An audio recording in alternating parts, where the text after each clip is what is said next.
From the Gulf States Newsroom, this is the Gulf States Gumbo, your weekly serving of stories from Alabama, Mississippi, and Louisiana. I'm criminal justice reporter Kat Stromquist, chopping it up this week. On today's show, when water bills get delayed or go missing, bigger problems can catch customers off guard. I stopped him and was like, hey, what's up with my bills? And there's a push to remove cars from the iconic French Quarter. It's a long-term commitment. It's not just react to now. That's all coming up on the Gulf States Gumbo. Winter Storm Enzo pummeled the Gulf South this week. Where I'm at, in New Orleans, we got several inches of snow. And officials from Baton Rouge to Montgomery had one message: stay in and stay safe. Here's the head of Louisiana State Police, Robert Hodges. Enjoy this magical moment with your family and the snow and remain home. With offices, schools, and even some roads shut down, little kids across the South enjoyed a rare snow day. In this audio postcard from partner station WWNO, reporter Rosemary Westwood takes us for a walk through New Orleans' wintry streets with her 4-year-old son, Mac. What are you making? A snowman. I'm making a snowman, see? Yeah, but that's just a mound of snow so far. What do you have to do? I'm making a volcano, actually. That's a better idea. What do you think of the snow? It's good. Yeah? Do you feel warm in your snow gear? Yeah, we're following tracks. Look. What do you see? Look at these tracks. See these footprints? Yeah? Yeah, this is my footprint. Oh, and we're following them? Yeah, we're following every footprint we see. It really is beautiful. All the streets covered in snow? I think Santa Claus is going to come today. Santa Claus is going to come today? Yeah. When we go inside, do I have some hot cocoa? Hot cocoa is not okay for hot chocolate. Hot cocoa when we go inside? Yeah. Okay, let's go inside. The freezing temperatures in the Gulf South meant many of us have had to keep our faucets dripping to keep pipes from freezing. We've had water on the brain.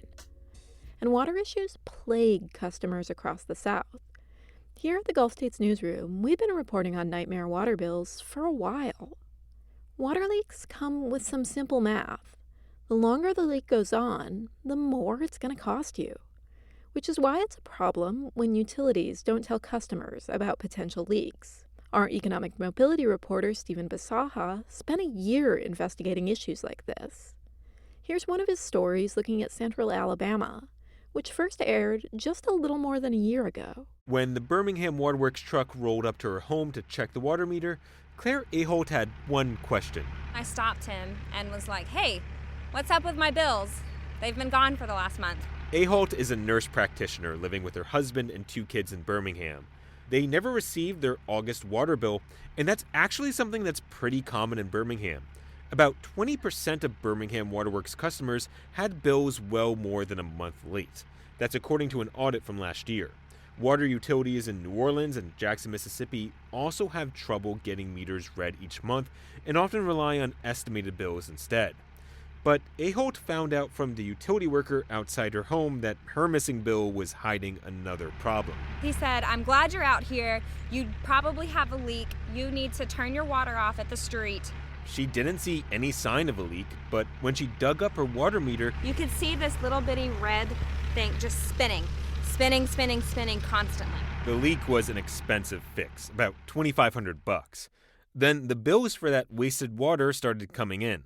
The first was for $4,000. I could not believe that we had used that much water and that we were now going to have to negotiate and figure out what to do with a $4,000 water bill.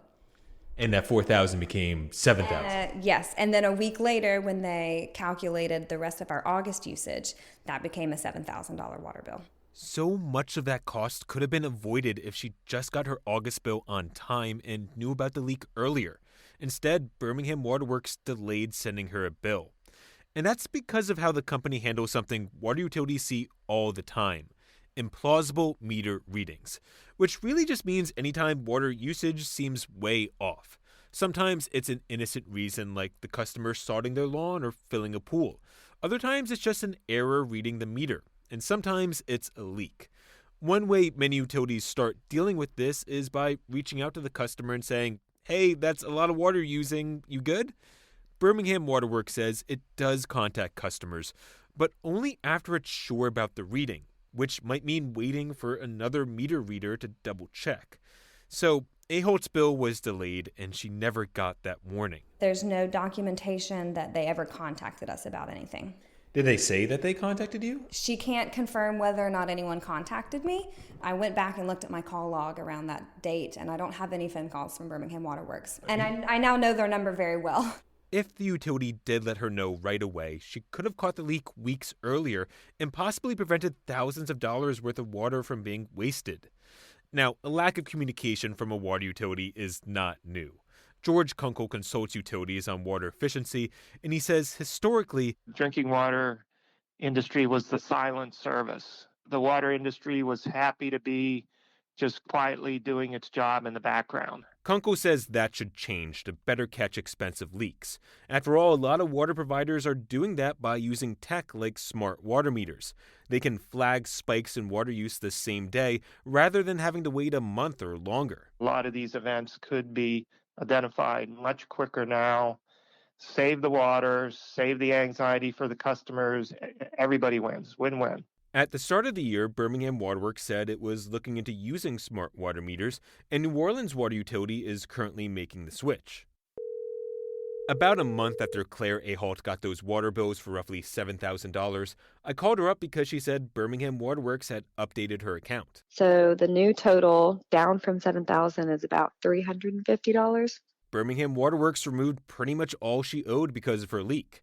She's happy her bill got fixed, but I certainly don't feel like Birmingham should be responsible for the entire bill. It's our water service line and it's on our property. Oh, so you feel like they gave you too much? No, I don't feel like they gave you too much because I think it's their fault they waited so long to tell us about it. And she's right that cities and towns like Birmingham, or at least their residents, bear the cost of leaks and forgiven water bills like this. All this wasted water ultimately translates to higher water rates for everyone. Rates that only go higher the longer it takes utilities to let customers know about leaks. For the Gulf States Newsroom, I'm Stephen Basaha. Since this story aired, a board overseeing Birmingham's water utility has approved a smart water meters initiative. A spokesman told us that project is in the works. New Orleans Water Utility has also installed at least 12,000 smart meters as part of a similar plan, according to its website. And in Mississippi, Jackson has also rolled out smart meters across the city. You're listening to the Gulf States Gumbo. The Gulf States Newsroom is a team of journalists working with NPR and local public media stations in Alabama, Mississippi, and Louisiana to cover the issues that matter to you. Email us, connect@gulfstatesnewsroom.org. We've been touching down in New Orleans in the wake of a truck attack on Bourbon Street that killed more than a dozen people earlier this month. The attacks thrust the city into a rethinking of security. Some residents now want parts of the French Quarter to be pedestrian only. No cars allowed. It brings up an old discussion that's never quite gotten off the ground. From our partner station WWNO, Matt Bloom has more. I recently took a walk down Bourbon. When you step on to Bourbon Street, you immediately see the classic French Quarter architecture, Hard Rock Cafe, bar signs up and down the street. And then you see a memorial with hundreds of bouquets of flowers and 14 crosses representing each of the victims. Those 14 people were killed when a driver easily swerved around a police barricade on New Year's Eve. Now there are temporary metal barricades up, but French Quarter resident Chris Olson says Bourbon still isn't secure. It would be very easy to drive onto Bourbon from any of the cross streets. You can just cross it, or to drive the opposite way down the street, and there's nothing there to prevent it. Since the attack, the city has been thrust into a total rethinking of safety and security in the quarter. The city plans to unveil a new removable bollard system ahead of next month's Super Bowl, But Chris Olson says the neighborhood needs a more radical fix. He wants the busiest stretches of Bourbon and nearby Royal Streets to be off limits to cars 24/7. He's launched an online petition asking the city council to consider it. He says it's the only thing that would make it feel safer for locals and tourists alike. Obviously it doesn't prevent everything from happening, but it definitely would be a huge step in the right direction. His idea isn't totally new. Since the 1970s, Bourbon and nearby Royal Streets have been closed to car traffic for parts of the day when foot traffic is the highest. Expanding that to a 24/7 model was floated during the height of the COVID-19 pandemic, but it drew protests from some residents and business owners at the time, who spoke to local TV stations. You can see that the sidewalks are 10 feet wide on both sides. There's no problem for people to walk down these streets, so there's no need for a pedestrian mall. But in the wake of the city's horrific attack, there's been no vocal opposition to the idea. Groups that have opposed the idea in the past, like the French Quarter Management District, declined to comment for this story. Instead, over 5,000 people so far have signed Olson's petition. One of them is April Camarada, the owner of Masquerade, the quarter's last handmade mask shop just a block off of Bourbon.